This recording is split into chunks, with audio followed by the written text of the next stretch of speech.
Heto ang mga tropa ng mga chismosa. Marites, Mare, ito ang latest. Marieta, Mare, ito pa. Marisol, Maring Sulsol. Marisa, Mare, may isa pa. Maribel, Mare, bilisan mo magkwento.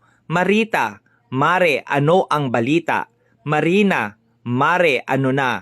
Mariposa, Mare, post mo na. Marimar, Mare, maraming bago. Maricon, Mare, confirm. Maricar, Mare, kararating ko lang. Anong chika? Maridel, Mare, delikado tayo dyan. Mariana, Mare, mamaya na ang chika. Maribel, Mare, believe me, ang chismis ay ginagawa ng taong galit sa'yo, kinakalat ng taong loko-loko at pinaniniwalaan ng mga taong makikitid ang ulo. Tandaan mo, ang pagiging makati ang dila ay kinagagalitan ni Bathala. Bukod pa doon, may dalawang bagay lamang ang iyong sinisira. Una, ang pagkatao mo at pangalawa, ang tiwala ng ibang tao sa'yo.